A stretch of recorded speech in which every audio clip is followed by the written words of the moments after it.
I do want to talk about one thing real quick, and that is the fact that there's something that's kind of offensive to Native Americans in it, and that is the fact that the main character refers to himself as an honest Injun, which Injun is pretty offensive to Native Americans, which isn't too surprising because his character also jokes um, about being someone fucking hired by Ronald Reagan, who was a notorious asshole.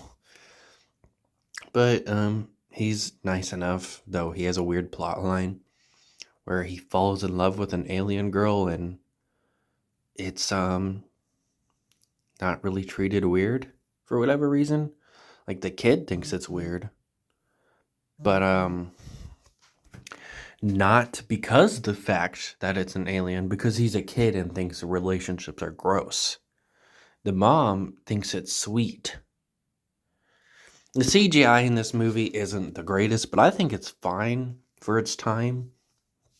A lot of people call it creepy, but there's definitely way worse animation. The only animation I didn't really care for was the cat, and the cat shows up in like 2 scenes. Its animation was very weird.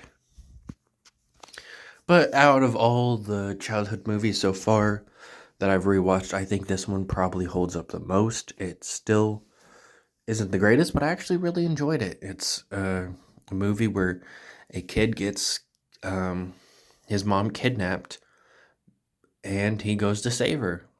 So he's definitely better than Kevin from Home Alone. His mom gets kidnapped instead of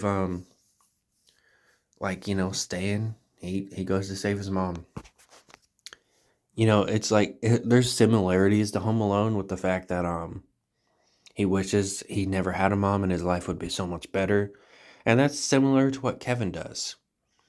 And he wakes up in the middle of the night feeling bad for what he said to his mom and goes to apologize and she's being kidnapped. Kevin, meanwhile, on the other hand, was like, I made my parents disappear and then celebrated. So it definitely shows the difference between their two characters. Um, I did have one big problem with this movie, and that is the fact that they treat people that the aliens and the humans have to wear helmets on the planet. But for whatever reason, the kid goes into like space with no helmet. Like he's hanging on to the outside of the rocket. And he survives? Like what the fuck? And why are the aliens wearing helmets on the planet? How did aliens even inhabit the planet if they needed helmets? Did they just like sacrifice some aliens and then go make some helmets and then come back to the planet later? Like what the fuck? The aliens walk on the planet with helmets. The aliens do. They have shit ton of helmets. That's the whole reason they're able to steal helmets. It's so fucking weird. Why do aliens need helmets? Besides the fact that they wanted the humans to need helmets, which they really didn't need to do, because of the fact that they had him going into space without a helmet. But whatever. Very weird. The guy became a meme just because of one scene, and it was a meme that has been used a few times, where he says, "Oh my gosh," in like a very exaggerated way, after he accidentally sends an alien down the chute when he meant to send the kid down the chute.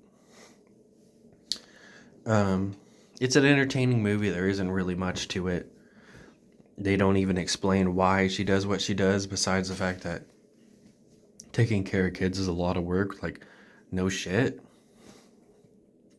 There's got to be more motivation than that. But basically, the Martians kidnap moms, then put their discipline into robots, and that's how Mars gets moms, because Mars needs moms. So the nanny robots take care of the little baby alien kids. And that's really it. There isn't much to it. The mom is voiced by Jessie from Toy Story, which was pretty cool. It's an alright movie. It was a fun watch, but there just isn't that much to it.